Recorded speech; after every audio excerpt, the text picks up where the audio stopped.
All right. I'm Avery Kunder and I'm from Minnesota State University, Mankato. I'm Caitlin Nelson, and I'm also from Minnesota State University, Mankato.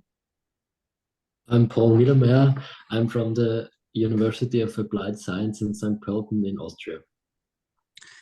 I'm Daniela, and I'm also from the university in St. Pölten. I'm Judith. I'm also from the university in St. Pölten. And then we did our presentation on alcoholism in a family. So an overview of our crisis.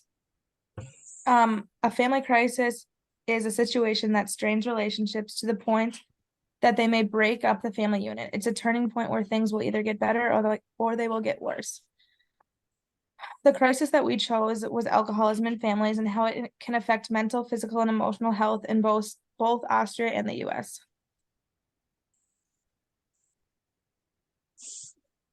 So diagnoses, this is defined as a problematic pattern of alcohol use leading to clinically significant impairment or distress. There's 3 stages of alcoholism from a healthcare standpoint. The first stage is the binge or intoxication stage. This is when people drink as motivation or for fun often. The second stage is the withdrawal or the negative effect stage. This is when alcohol is needed for relief of pain, anxiety, or stress. And then the third stage is the preoccupation stage, which is when it causes function deficits. Some symptoms of alcoholism include craving alcohol, recurrent use, which results in a failure to fulfill roles in work, school, or family. Tolerance or withdrawal symptoms occur. Continued alcohol use despite having recurrent problems that are caused by alcohol. Important social, occupational, or recreational activities are given up due to alcohol. And then alcohol is often taken in larger amounts or over a longer period than intended. Alcoholism is diagnosed based off this alcohol symptom checklist. Well, we looked up for short-term health risk and long-term health risk. I will start with the short-term health risk cause of alcohol. These are injuries like motor bicycle crashes, falls, drawing, and burns, such as violence, including homicide, suicide, sexual assault, and intimate partner violence. Also alcohol poisoning and risky sexual behaviors like unprotected sex or sex with multiple partners. Long-term health risks cause of alcohol are high blood pressure and heart disease, stroke, liver disease, and digestive problems. Also cancer, weakening of the immune system, increasing the chances of getting sick, and learning and memory problems, for example, dementia. Mental health problems such as depression and anxiety, and social problems, including family problems, jobs-related problems, and unemployment. And the last thing is alcohol use disorders or alcohol dependence, such as progressive cerebral palsy. So the rate of illness in the USA and some demographics. I found some of these statistics interesting when I was researching for the project. I'm not going to necessarily read them word for word, but approximately more than 6% of adults in the US have an alcohol use disorder. More men than women. And about 88% or 88,000 people die of alcohol-related causes every year in the United States. Unfortunately, less than 7% of those suffering from alcohol use disorder seek treatment. The following percentages indicate current and regular users of alcohol among different racial groups, with American Indian or Alaska Native and white being the top of the list, and Black or African American and white being the bottom of the list. And now I'm going to present you the demographics of Austria. In Austria, there are 1 million Austrians have problematic drinking habits. Only around 1 in 5 respondents live without alcohol or drink no more than 4 times a year. Average consumption in Austria increases with age. 1 in 5 people between the ages of 15 and 16 drink an extent that is clearly hazardous to their health. In example, more than 2 quarters glasses of wine in women, or then more than 0.5 liters of beer in men per day, which is pretty much a huge amount of alcohol. In Austria, 5% of the adult population aged 15 and over are classified as alcohol dependent, 2.5% of women and 7.5% of men. That's around 370,000 people. So how healthcare system works in the USA, most of the readings I found stress the importance of prevention, and I would say it's definitely key in our healthcare system. Some of the treatment involves counseling, such as behavioral therapy and medications that reduce the desire to drink. Some people need medical detoxification to stop drinking safely, and mutual support groups help people stop drinking and manage their relapses and or cope with necessary lifestyle changes.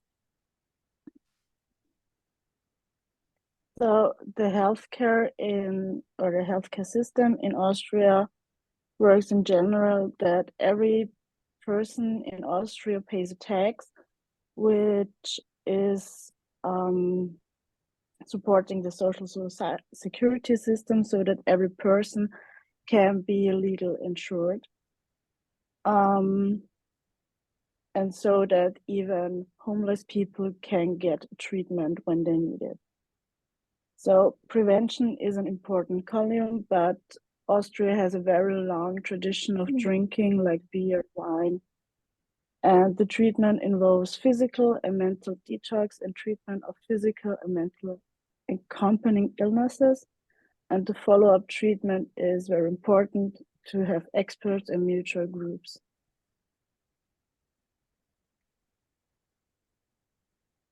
Next slide. Sorry. Then the payment responsibilities of the family. So people who qualify, they can get help paying for substance use disorder treatment through their local county offices. Federal, state, and county governments put money into a behavioral health fund so that Minnesotans with low income can get the help needed. And then use of alcohol often disqualifies individuals for unemployment assistance. For governmental support in the USA, we found that Medicare and Medicaid support the treatment of alcoholism. Support groups such as AA have a big impact on sobriety. The Office of the Surgeon General no longer stigmatizes addicts and is no longer a weakness of character, but a disease. And federal supported health providers can't mandate patients to take part in an AA program. It is impermissible governmental indoctrination of religion in violation of the First Amendment to the United States Constitution, according to a source we found.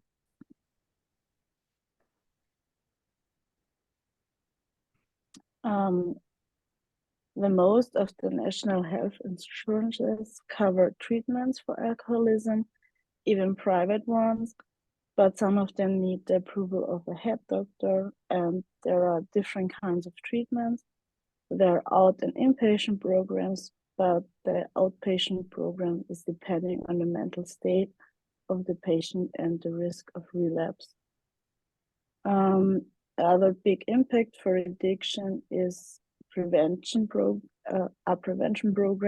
They're often in lower and high school, and according to the Federal Ministry of Social Affairs, Health Care and Consumer Protection, which is a paper in 2015, the REAST paper. We also looked up for some coping strategies against alcoholism. These are, for example, evaluate impact of alcohol in daily life, looking for other coping strategies, replacing alcohol, last but not least, professional help and support. And now I will guide you through some family resources. And with these bullet points, they can help their family members. So we start the first point, educate yourself. It's really important to educate yourself about alcohol addiction to better understand the disease and handle the affected individual with empathy. Number 2, seek professional help. A doctor, physiologist, or addiction counselor can assist the affected individual and recommend appropriate treatment. Intervention. In some cases, an intervention can be conducted where family and friends, with the help of a professional, can come together to make the individual aware of the impact of their addiction and motivate them to seek treatment. Treatment opinions or options. Detoxification and inpatient rehabilitation. The affected individual can be treated in a detox center or a rehabilitation facility. Outpatient therapy. Regular visits to a therapist or participation in a support group can be helpful. Medication-assisted treatment. There are medications available that can help reduce or control alcohol consumption. Long-term support. Long-term programs such as aftercare support groups, an example Alcoholics Anonymous and psychotherapy can provide ongoing support. Number 5, family therapy. Family therapy can help address family issues related to addiction and improve communication patterns. Self-care for family members. It's crucial for family members to take care of their own needs and seek support for themselves. Support groups for families of addicted can be beneficial. Number 7, setting boundaries. Set clear boundaries and communicate them to the affected individual. It's really important to be consistent, even it's challenging. Patience and understanding. The road to recovery can be lengthy and relapses may occur. Patience and understanding are crucial. And the last one, crisis intervention. Know where to seek help in cases of emergencies, whether it's related to the affected individual's acute health issues or emotional stress with the family. It's essential to emphasize that alcohol addiction is a serious condition that requires professional help. Through support, patients and love family members can play a significant role in helping the affected individual embark on their path to recovery.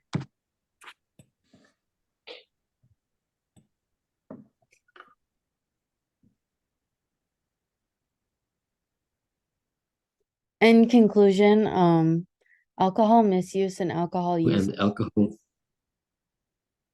or is it your part? Go ahead, Paul. I'm sorry. Alcohol misuse and alcohol use disorder. An example, the clinical term for an alcohol addiction can destroy family relationships and drive a wedge between its members. There are many short-term and long-term risks involved. The demographics of this disorder are prevalent in both the US and Austria. The healthcare system have a similar approach when treating the condition. Families should be aware of financial help and support systems available. With coping strategies, the resources for families available, we hope that individuals affected and their families can recover or seek treatment from the impacts of the crisis. And then here's our references.